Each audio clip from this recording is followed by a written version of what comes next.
हाय नमस्कार स्टडीमर्स। आज तारीख है 11 मार्च 2021। चलिए आज का हम डिस्कशन स्टार्ट करते हैं। डिस्कशन को स्टार्ट करने के पहले हम कार्टून का मीन समझने की कोशिश करेंगे कि देखिए यहाँ पर बात किस बात पर की जा रही है, डिस इन्वेस्टमेंट के रिगार्डिंग। अब देखिए इन्वेस्टमेंट और डिस इन्वेस्टमेंट का मतलब क्या हुआ कि इन्वेस्टमेंट मीन जहाँ पर आप पैसा लगाते हो, डिस इन्वेस्टमेंट का मतलब होता है कि आप वहाँ से अपना पैसा निकाल लेते हो। तो गवर्नमेंट की होल्डिंग जिन जिन इंस्टीट्यूशंस में या जिन जिन ऑर्गेनाइजेशन में है, वहाँ से अपना शेयर या अपने पैसे को निकालने की जो पूरा प्रोसेस होता है, क्रिया है, ये डिस इन्वेस्टमेंट कहलाता है। अब देखिए यह है हमारी फाइनेंस मिनिस्टर और यह है पीएम मोदी। तो फाइनेंस मिनिस्टर क्या करेंगे कि जो एम्प्लॉयज़ हैं, जो पीएसयूज़ के, जो पब्लिक सेक्टर अंडरटेकिंग की जो एम्प्लॉयज़ हैं, उनको बोल रही हैं कि बाय बाय, अभी आप ऑफिस मत आना, ठीक है। और पीएम मोदी जो कॉरपोरेट हाउसेस के जो रिच क्लास के लोग हैं, उनको बोल रहे हैं कि बाय बाय, मतलब ये कि जो गवर्नमेंट एंटिटीज़ हैं, जो गवर्नमेंट ऑर्गेनाइजेशन हैं, आप उनके शेयर को क्या कर लो, परचेज कर लो या उनको आप खरीद लो, ठीक है। एक तरह से इस पर कटाक्ष ही है पीएम मोदी के ऊपर कि कर क्या रहे हैं कि जो भी सरकारी मशीनरी है या सरकारी असेट है उसको सोल्ड आउट कर रहे हैं। मतलब गवर्नमेंट अपने कंट्रोल में बहुत कम चीज़ों को होल्ड करके रखना चाह रही है। इस पिक्चर में इसी बात को शो किया गया है। यहाँ पे देखिए जो आम पर्सन है वो पूरी तरह से शॉक हो रहा है, कह रहे ये क्या हो रहा है, ठीक है। अभी तक तो मैं सरकारी नौकरी के चक्कर में पड़ा हुआ था। अभी जब वो नौकरी ख़त्म कर देंगे तो उसकी लड़ाई करोगे नहीं, मेक इट सिंपल, ऑलराइट। चलिए अब हम अपने आर्टिकल की ओर आगे बढ़ते हैं। आर्टिकल हम किस बात पर करेंगे कि देखिए ये क्रिप्टो करेंसी के रिगार्डिंग है। आरबीआई ने बोला, मतलब सेंट्रल गवर्नमेंट ने बोला कि मैं क्या करूँगा कि जितने भी प्राइवेट एंटिटीज़ हैं जो क्रिप्टो करेंसीज वगैरह जनरेट किया हुआ है उन्होंने, या फिर क्रिप्टो करेंसी पर ट्रेडिंग करती हैं, कह रहे कि हम क्या करते हैं, हम पूरी तरह से उनको बैन कर देंगे। राइट्स कहती हैं कि देखिए ऐसा आप कर नहीं सकते हो, क्योंकि अगर आप ऐसा करते हो तो आप पूरे जो एक पूरा जोन है, पूरी एक अलग दुनिया है, कह रहे हैं कि आप क्या हो, आप उससे पहली बात तो अलग हो जा रहे हो, ठीक है। सबसे पहले थोड़ी सी क्रिप्टो करेंसी के बारे में थोड़ा सा ब्रीफ जान लेते हैं कि क्रिप्टो करेंसी है क्या। क्रिप्टो करेंसी एक पजल को सॉल्व करने के बाद बना हुआ एक यूनिट है। मीन एक कॉम्प्लेक्स पजल होता है, उसको जब आप सॉल्व करोगे तो एक यूनिट का निर्माण होता है, उसको बोलते हैं कि क्रिप्टो करेंसी की माइनिंग।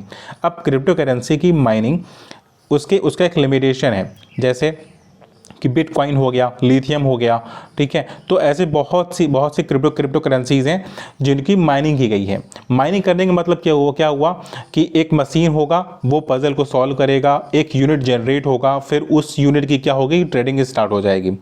जिस प्रकार से हम गोल्ड को क्या करते हैं, गोल्ड हम वो भी माइन ही करते हैं, ठीक है, लेकिन वो क्या है कि वो नेचुरल सोर्स है कि हम वहाँ से उसको फाइंड आउट करते हैं। लेकिन ये बिल्कुल डिजिटाइज फॉर्म में होता है कि आप एक पजल को सॉल्व करोगे तो उससे फ्रेम होगा, और इसका जो लिमिटेशन है, मतलब गोल्ड का तो कोई लिमिटेशन नहीं है कि हो सकता है कि कल को कोई और पहाड़ आपको मिल जाए गोल्ड का, ठीक। लेकिन ये क्रिप्टो करेंसीज में जो स्पेशली जो बिटकॉइन है उसका एक लिमिटेशन है कि वो चलो 23 मिलियन ही होने वाला है। तो इसकी वजह से जब कोई चीज़ स्कैरसिटी में होती है तो उसका प्राइस क्या होगा कि हाइक होगा। अब क्रिप्टोग्राफी और जो क्रिप्टो करेंसीज हैं ये इनक्रिप्टेड होते हैं, मतलब कि मैं अगर किसी दो पर्सन के बीच में ट्रेडिंग हो रहा है तो उसमें थर्ड पार्टी या फिर गवर्नमेंट उसमें इन्वॉल्व नहीं हो सकती है, क्योंकि उन दोनों के बीच की बात है। राइटर यहाँ पर यही बात बोला है, कह रहे पहली बात तो आप पूरी दुनिया से अलग हो जाओगे और एक अपॉर्चुनिटी को आप मिस कर दोगे कि आप क्रिप्टो करेंसी पर आप रेगुलेशन जिस तरह से करने की बात कर रहे हो, कह रहे हो कि मैं पूरी तरह से बैन कर दूंगा। राइटर का सजेशन यहाँ पर यह है कि जब से सुप्रीम कोर्ट ने बोला कि आप पूरी तरह से इन डिजिटल करेंसी को रेगुलेट करने के रिगार्डिंग या पूरी तरह से बैन करने के रिगार्डिंग आप स्टेप्स नहीं ले सकते हो, उसके बाद से गवर्नमेंट क्या कर रही है कि अपनी खुद की क्रिप्टो करेंसी लाने की तैयारी कर रही है। और जब खुद की क्रिप्टो करेंसी लाने के लिए कह रहे हैं कि पहले जो प्राइवेट एंटिटीज़ हैं, कह रहे जिन्होंने जो ऑलरेडी ट्रेड कर रहे हैं वो क्रिप्टो करेंसी में, कह रहे हैं कि आप उनको बैन करने की बात कर रहे हो, कह रहे ये बिल्कुल सही नहीं है। अब देखिए क्रिप्टो करेंसी की ट्रेडिंग के रिगार्डिंग उसमें कुछ लिमिटेशन भी हैं, कुछ रिस्ट्रिक्शन भी हैं कि कोई भी गवर्नमेंट करें इसकी क्या कर सकती है कि एक जोन को आप इसके ब्लॉक कर सकते हो क्रिप्टो करेंसी के, अगर माइनिंग की जा रही है। जो कि मैंने क्या बताया कि क्रिप्टो करेंसी बनती कैसे, माइनिंग के थ्रू बनती है। माइनिंग मतलब क्या कि वो पजल को सॉल्व करेगा और पजल को सॉल्व करने से वो एक यूनिट जनरेट करेगा। और केवल एक कंट्री के अंदर ये निर्माण नहीं हो रहा, ये ऑल ओवर द वर्ल्ड इसका निर्माण हो रहा है। इसका मतलब ये हुआ कि अगर बिटकॉइन की माइनिंग, अगर आरबीआई के गवर्नर बोल दें कि अब बिटकॉइन इंडिया में बैन हो गया और अब आप इसकी माइनिंग नहीं कर सकते हो, तो फिर जापान में इसकी माइनिंग हो जाएगी, ऑस्ट्रेलिया में इसकी माइनिंग हो जाएगी। मतलब जहाँ कहीं भी, चूंकि हर कोई क्रिप्टो करेंसी को थोड़ी मतलब कि इनवैलिड तो बोला नहीं है, हर कोई तो बैन कर नहीं रहा, कह रहे कि ट्रेड तो होना ही है इस पर, बस ये रखें कि आप उस दुनिया से बाहर हो जाओगे। ठीक है, तो राइटर यहाँ पे यही बात बोलते हैं, कहते हैं कि अगर आपको क्रिप्टो करेंसी या फिर क्रिप्टोग्राफी का अगर आपको फ़ायदा उठाना है तो आपकी गवर्नमेंट, आपका पहले बात तो एक पूरा एक इंस्टीट्यूशन होना चाहिए। आप एक इंस्टीट्यूशन का निर्माण करो और सारे प्राइवेट एंटिटीज़ को बोलो कि वो वहाँ पर जा करके अपना रजिस्ट्रेशन करवा लें, और आप अपना सरकारी क्रिप्टो करेंसी भी लेकर के आओ, और आप उनका एक यूनिट भी डिसाइड कर दो कि एक सरकारी जो क्रिप्टो करेंसी होगी, डिजिटल करेंसी होगी, वो कितने इन सब के बराबर होगी जो प्राइवेट क्रिप्टो करेंसीज हैं। कह रहे अगर आप ऐसा करते हो तो जिन लोगों ने भी इन्वेस्ट करके रखा हुआ है, कह रहे कि वो बिल्कुल होप खोएंगे नहीं। और बिटकॉइन को अगर हम देखें तो जनवरी के 2 महीने के अंतर हुआ क्या है कि 60% 68% का हाइक हुआ है। मतलब जो क्रिप्टो करेंसी की जो प्राइस वैल्यू है, कह रहे कि वो बढ़ ही रही है। तो इसका मतलब ये हुआ कि केवल आपके बोलने मात्र से, कह रहे ये चीज़ें रुक नहीं जाने वाली हैं। कह रहे जब 60 और 68% अगर किसी भी करेंसी की वैल्यू अगर इंक्रीज हो रही है केवल जनवरी 2021 के 2 महीने के अंदर, तो मतलब कि आपको उसका पार्ट बनना पड़ेगा। कह रहे आप उससे अलग हो करके रह नहीं सकते हो। ठीक है, राइटर फिर यही बात कह, जो इनका सोल्यूशन है, जो इनका सजेशन है वो यही है कि एक आप अलग इंस्टीट्यूशन का निर्माण करवाओ और आप सभी करेंसीज को बोलो कि वहां पर जाकर के वो करें, रजिस्टर करें, और जिसके पास जितना करेंसी है, कह रहे बस वो उसको क्या कर वहां पर रिवील कर दें, बता दें। क्योंकि अगर वो बताएंगे नहीं तो आप जान नहीं सकते हो, क्योंकि ये 2 लोगों के बीच का काफी कॉन्फिडेंशियल मैटर होता है। उसके अलावा अगर कोई चीज होती है, कह रहे आप उसको इनवैलिडेट मत करो।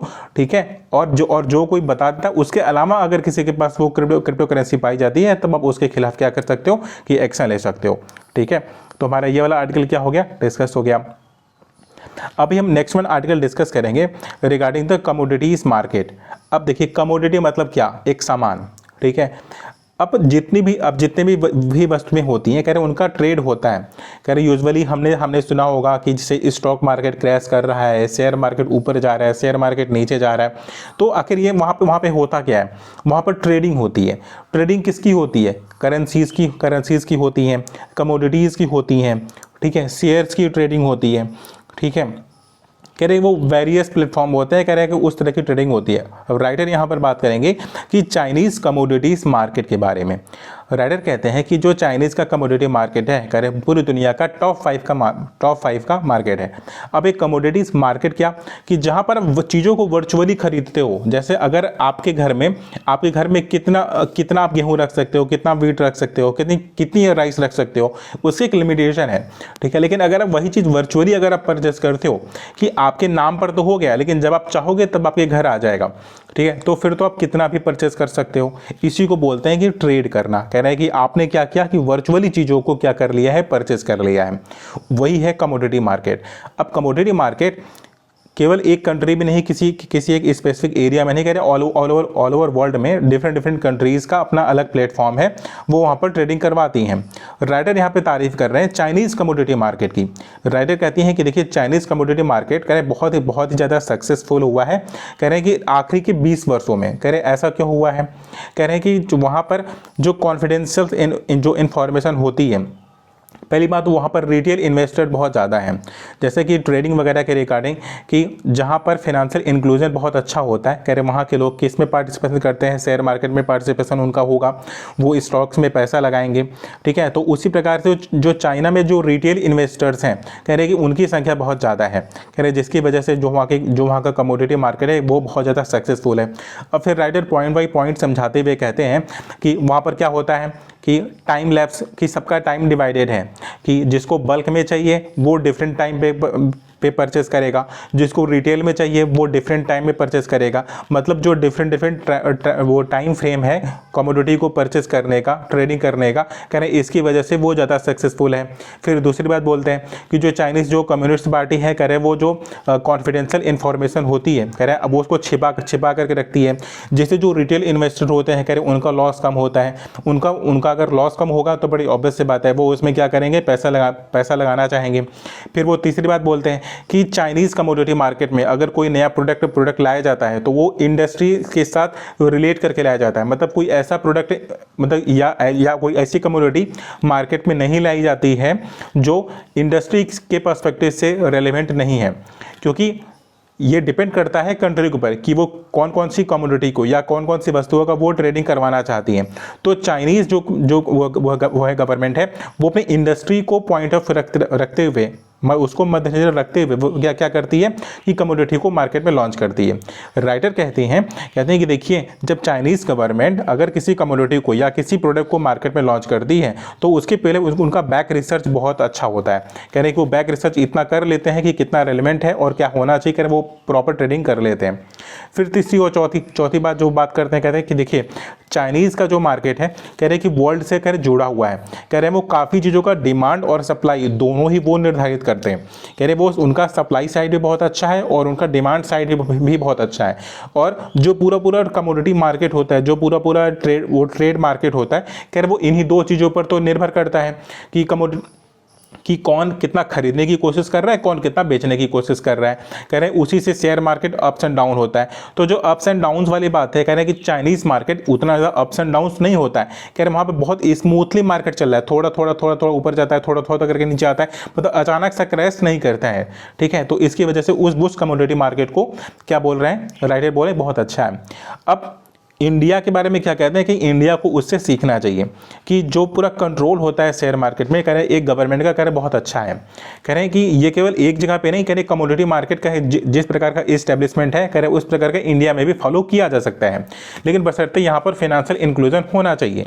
और फिर आप बात करते हैं कि देखिए जो हमारे रिटेल इन्वेस्टर्स होते हैं, कह रहे हैं कि उनकी कॉस्ट वो होती है बहुत ज़्यादा लगता है। इंडिया में क्या होता है कि अगर आप कोई चीज़ परचेज करते हो या ट्रेड करते हो तो आपको टैक्स बहुत ज़्यादा पे करना पड़ता है, आपका कॉस्ट बहुत ज़्यादा लग जाता है। तो जो एकदम नेट आउटपुट निकल करके आता है, कह रहे बहुत कम है। लेकिन चाइना में ऐसा नहीं है। कह रहे चाइना में वो आप डिलीवरी उनकी पूरी फ्री है। अगर आप कोई चीज़ परचेज करते हो तो इन बिटवीन उस कमोडिटी के प्राइस के अलावा आपसे किसी भी प्रकार के पैसों का चार्ज नहीं किया जाएगा, लेकिन इंडिया में किया जाता है। तो जिसकी वजह से क्या है कि चाइनीज़ का जो कमोडिटी मार्केट कह रहे वो ज़्यादा सक्सेसफुल है। इवन जो फ्यूचर में भी ट्रेडिंग होती है, अब देखो फ्यूचर ऑप्शंस का मतलब क्या हो गया कि आप किसी भी प्रोडक्ट के प्राइस को 15 दिन पहले या फिर फ्यूचर में प्रिडिक्ट करते हो कि 2 महीने के बाद या 1 महीने के बाद इसका प्राइस क्या होगा। ठीक है, उसी के हिसाब से आप उसे promise to buy promise to sell का होता है कि आप क्या करोगे, आप उसे परचेज करते हो। आप बोलते हो कि अच्छा ठीक है, ये अगर 200 रुपये पेट्रोल अब होगा 120 रुपये का हो जाएगा 2 महीने के बाद। ठीक है, मैंने अगर ऐसा कर लिया तो मैं क्या करूँगा, मैं फ्यूचर में उसी कमोडिटी को या तो मैं खरीद सकता हूँ या तो मैं उसे बेच भी सकता हूँ। ठीक है, लेकिन फिर वो प्रॉमिसरी होगा कि फिर आपको वो परचेस ही करना होगा। ठीक है, उसी प्रकार से ये पूरा वो चलता है, ऑप्शन चलता है। तो ये जो फ्यूचर वाली ट्रेडिंग है, कह रहे हैं उसमें टॉप 15 में आता है। ये जो चाइनीज़ की जो कमोडिटी मार्केट है, कह रहे हैं वो टॉप 15 में आता है। ठीक है, राइटर फिर यहाँ पर सजेस्ट करते हैं कि इंडिया को इसे लर्न करना चाहिए। ऑलराइट, अब हम अपना नेक्स्ट आर्टिकल डिस्कस करेंगे, वो पीडीएस सिस्टम के रिगार्डिंग है। देखिए पीडीएस सिस्टम तो वर्ल्ड वॉर 2 के टाइम से चलता आ रहा है। ठीक है, क्योंकि उसमें हुआ क्या था कि जो अनाज था, कह रहे उसकी स्कैर्सिटी बहुत ज़्यादा हो जाती है, तो गवर्नमेंट अपने कंट्रोल में लेकर के उसके डिस्ट्रीब्यूशन पर ध्यान देती है। जो हमारा पीडीएस सिस्टम है, सेंट्रल गवर्नमेंट क्या करती है, प्रोक्योर करती है, मतलब सारे अनाजों को वो खरीदती है। ठीक है, एमएसपी वही निर्धारित करती है। फिर उसके बाद जो उसके डिस्ट्रीब्यूशन की रिस्पॉन्सिबिलिटी होती है, कह रहे वो स्टेट का होता है। ठीक, अब मिनिस्ट्री ऑफ कंज्यूमर अफेयर्स क्या करता है, ये पूरा कंट्रोल करता है, तो वो पीडीएस सिस्टम को कंट्रोल करेगा। सेंट्रल गवर्नमेंट क्या करेगी, अनाजों को प्रोक्योर कर लेगी, फिर वो स्टेट को दे देगी, स्टेट क्या करेंगे, फिर उसे डिस्ट्रीब्यूट करेंगे, और जो उसके फेयर होंगे, शॉप्स होंगे, कह रहे वहाँ तक क्या होता है, अनाज को पहुँचा दिया जाता है, ताकि लोग कम कीमतों में क्या कर सकें, चीज़ों को परचेज कर सकें। पीडीएस सिस्टम 1960 तक क्या हुआ करता था कि इंपोर्ट पर डिपेंडेंट हुआ करता था, कि अनाज हमारे यहाँ उतना पैदा नहीं होता था कि हम अपने लोगों को खिला सके, तो हम क्या करते थे, हम अनाज का इंपोर्ट करते थे। 1960 के बाद से क्या होता है, धीरे धीरे हमारे यहाँ गेहूं और चावल कह रहे दोनों एक बड़ी मात्रा में पैदा होना स्टार्ट हो जाता है। 1992 तक क्या होता है कि हम ये चीज़ें यूनिवर्सल थी कि हर कोई परचेज कर सकता था उस सब्सिडाइज रेट में। फिर 1997 से क्या होता है कि एक टारगेट ऑडियंस को टारगेट किया जाता है, ठीक है। उन्हें बोला जाता है कि चलो अब आप एपीएल हो, अब आप बीपीएल हो। बीपीएल का मतलब कि बिलो पॉवर्टी लाइन और एपीएल मतलब एबव पॉवर्टी लाइन, मतलब जो गरीबी रेखा के ऊपर है, फिर जो गरीबी रेखा के नीचे है। करिए अलग कॉन्सेप्ट कहाँ से आता है, 1997 से आता है। फिर अंत्योदय योजना स्टार्ट होता है सन 2000 से। मतलब वेरियस स्कीम्स लेकर के आते हैं ताकि एक सर्वे के अकॉर्डिंग कि 5% की पॉपुलेशन ऐसी है कह रहे कि जो 2 मील मतलब 2 वक्त का खाना उन्हें नसीब नहीं होता। तो बड़ी ऑब्वियस बात है, अगर आपकी 140 करोड़ की पॉपुलेशन है, अगर मैं उसमें 5% की अगर मैं बात कर रहा हूँ, तो ऑलमोस्ट 7 से 8 करोड़ लोगों के पास क्या है कि अनाज नहीं है, खाने पीने को नहीं है, ठीक है। तो अब अगर 7 करोड़ लोग अगर बिना खाए सो रहे हैं, ठीक है, तो उसके लिए गवर्नमेंट को कुछ तो करना पड़ेगा, ठीक है। तो गवर्नमेंट करती क्या है कि चीज़ों को सब्सिडाइज फॉर्म में लोगों को प्रोवाइड करवाती है। 1 रुपये में 2 रुपये के जी, 3 रुपये के जी। इवन जो साउथ होता है, साउथ में चावल क्या होता है कि वो फ्री होता है समटाइम इलेक्शन को कंपेन वगैरह के रिगार्डिंग।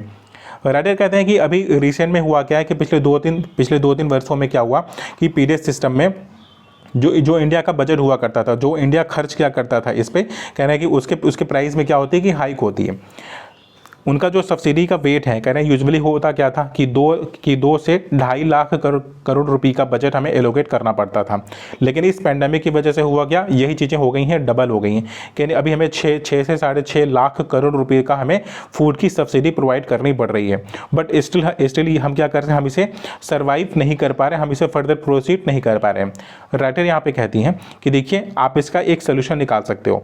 आप इसका सोल्यूशन क्या निकाल सकते हो, कह रहे जिस प्रकार से एलपीजी में आपने बोला था कि वॉलंटरी लोग अपना सब्सिडी क्या कर देंगे, छोड़ देंगे कि अब हमें सब्सिडी नहीं चाहिए, क्योंकि जो वेल्थियस्ट मतलब वो होंगी फैमिली होगी, कह रहे वो भी अभी आज के समय में लेती हैं। कह रहे एक बार अगर आप इस वाले स्कीम को अगर आप शुरू करोगे तो हो सकता है कि काफ़ी लोग ये सब्सिडी छोड़ दें।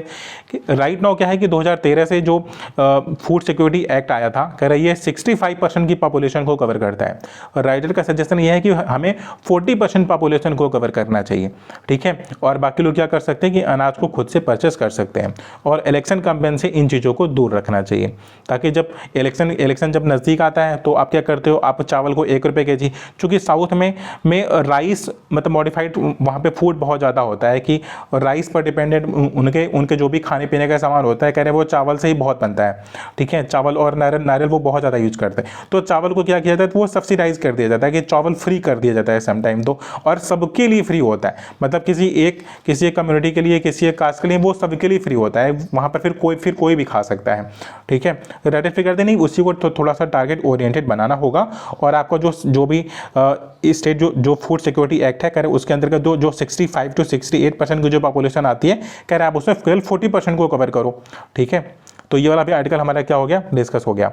आज में हमारे पास 2 बिजनेस लाइन के आर्टिकल मैंने डिस्कस किया और एक द हिंदू का, ठीक है। द हिंदू में उतने रेलिवेंट आर्टिकल थे नहीं। Thank you so much for watching the video.